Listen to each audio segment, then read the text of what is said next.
Hello, how are you doing? I'm doing great. I hope you are too. Thank you so much for clicking on this video. My name is Adiola. You're welcome to Olabooks International. If you're a returning subscriber and viewer, thank you so much for always watching this video. If you are new on this channel, you are welcome. And if you are joining us for the first time, thank you for being our audience all the time. Once again, my name is Adiola. You are welcome. Today, I will begin reading Jane Austen's book, Sense and Sensibility. I hope it's a book you like. Stay with me, don't go nowhere as we read together and talk about the lessons we can learn from this book. Thank you once again.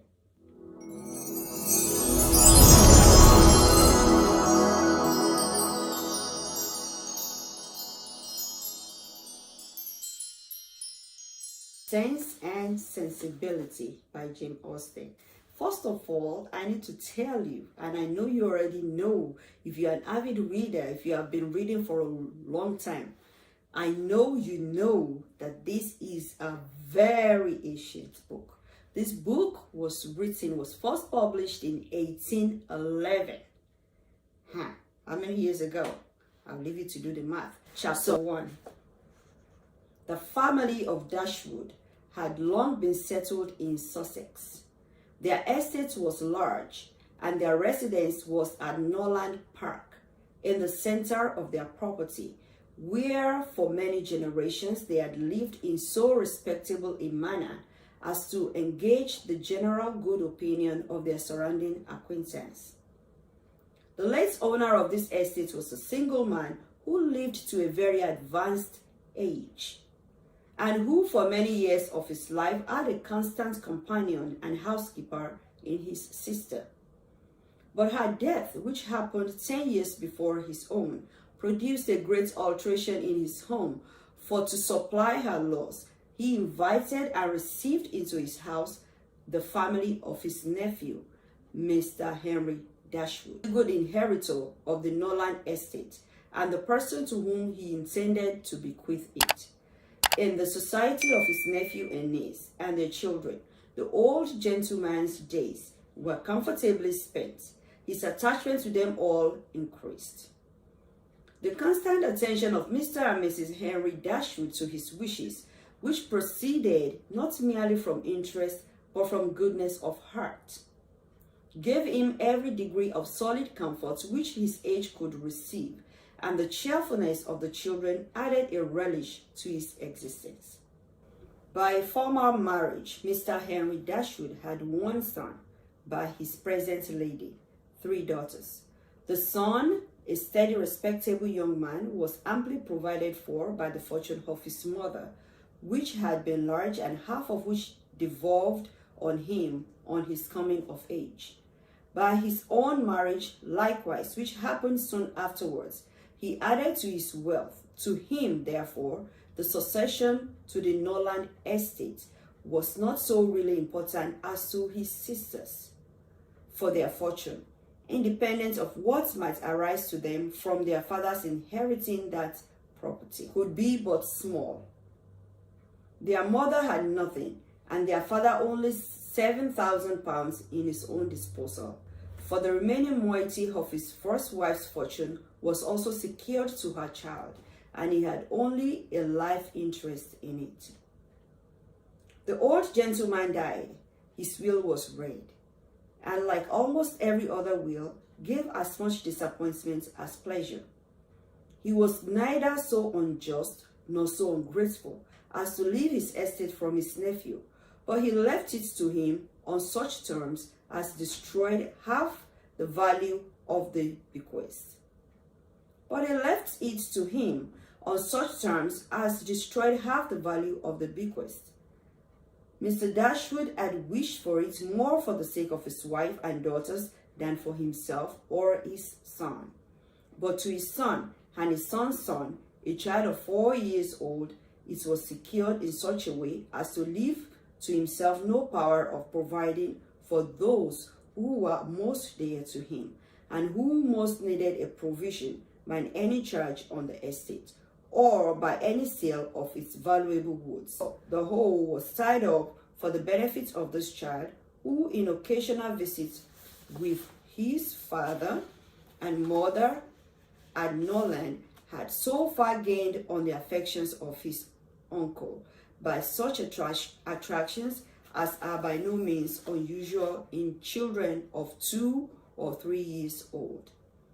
An imperfect articulation, an earnest desire of having his own way, many cunning tricks, and a great deal of noise, as to outweigh all the value of all the attention which for years he had received from his niece and his daughters.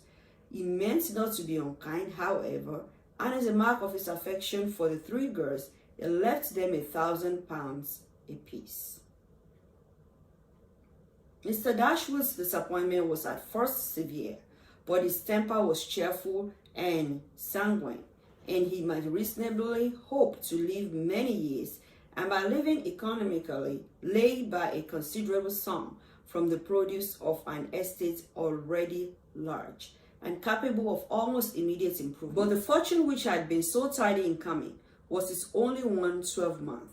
He survived his uncle no longer, and £10,000, including the late legacies, was all that remained for his widow and daughters. His son was sent for as soon as his danger was known, and to him Mr. Dashwood recommended, with all the strength and urgency which illness could command, the interest of his mother-in-law and sisters. Mr. John Dashwood had not the strong feelings of the rest of the family, but he was affected by a recommendation of such a nature at such a time, and he promised to do everything in his power to make them comfortable. His father was rendered easy by such an assurance, and Mr. John Dashwood had their leisure to consider how much there might prudently be in his power to do for them.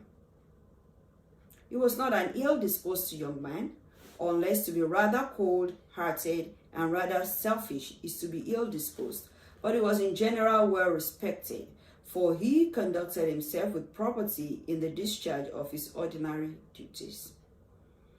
Had he married a more amiable woman, he might have been made still more respectable than he was.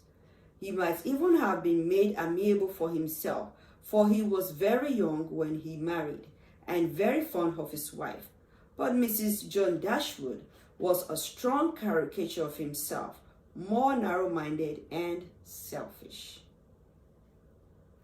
When he gave his promise to his father, he meditated within himself to increase the fortunes of his sisters by the present of £1,000 apiece. He then really thought himself equal to it. The prospect of £4,000 a year in addition to his present income, beside the remaining half of his own mother's fortune, warmed his heart and made him feel capable of generosity. Yes, he would give them £3,000. It would be liberal and handsome. It would be enough to make them completely easy. £3,000. He could spare so considerably a sum with little inconvenience. He thought of it all day long and for many days successfully, and he did not repent. No sooner was his father's funeral over than Mrs. John Dashwood, without sending any notice of her intention to her mother-in-law, arrived with her child and their attendants. No one could dispute her right to come. The house was her husband's from the moment of his father's disease, but the indelicacy of her conduct was so much the greater, and to a woman in Mrs. Dashwood's situation, with only common feelings, must have been highly unpleasant. But in her mind, there was a sense of honor so keen, a generosity so romantic, that any offense of the kind, by whomsoever given or received, was to her a source of immovable disgust. Mrs. John Dashwood had never been a favorite with any of her husband's family, but she had had no opportunity till the present of showing them with how little attention to the comforts of other people she could act when occasion required it. So acutely did Mrs. Dashwood feel this ungracious behavior, and so earnestly did she despise her daughter-in-law for it, that on the arrival of the latter, She would have quitted the house forever had not the entreaty of an eldest girl induced her first to reflect on the propriety of going, and her own tender love for all her 3 children determined her afterwards to stay and for their sakes avoid a breach with their brother. Eleanor, this eldest daughter, whose advice was so effectual, possessed a strength of understanding and coolness of judgment.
I have come to the end of chapter 1, and as usual I have a few things to say about chapter 1. The most important one I want to call our attention to is the part where Mrs. Dashwood could not really stand her daughter-in-law. This happens all the time. Mother-in-law, daughter-in-law, there's usually something going on. That is constant among women, but it shouldn't be. Okay, and this is what her daughter tried to do. Even though she was 19, she talked to her mother to take it cool, be accommodating, so that they could stay together, grieve together as one family. And she listened to her daughter. So they all lived together, they all stayed together because they were all grieving, and they were there to encourage one another. So I just wanted to say that you're in the midst of certain people today. There are certain things you need to learn from these people. You might be thinking, oh, why are they treating me this way? Why did she say that? Why did she look at me that way? Why am I here? What is going on here? You know, all of those things, and you are thinking, you can, I don't like her. I don't like the way she talks. I don't like the way she eats. But if for some reason you are already in the midst of a certain people, there are a lot of things you can learn from them. You can, because of one reason, like these people are together, they are one family, they are together to grieve, and while they are grieving, they learn to accommodate each other, at least at this same point in the book, in chapter 1. Okay, they were all together for the purpose of why they are together. So I want to ask you, in that group where you belong, what is the purpose of you being together? What can you do to keep peace in that group where you belong? It could be your family, it could be a group of friends, it could be anywhere, it could be a church, it could be a school, It could be a classroom. It could be, you know, a staff room, wherever you find yourself and there is a group. Always think of what you can do to keep peace. Always think of what you can do, or how you can behave, or how you can relate with others, that you'll be reflecting the purpose for which you all belong to that same group. So that is my little bit for you today. I hope you have enjoyed the chapter I read, and let me know what you think. Leave a comment in the comment section, just, you know, buttressing the points that I have raised, or letting us know if you have any other different from what I have actually said concerning this book. And I intend to read more of this book. Definitely not the whole book, but I'm going to read more of this book. Let me know if you like it. I can keep on reading. And until next time, when I come again reading chapter 2 of Jane Austen's Sense and Sensibility, stay blessed and see you next time. Bye-bye.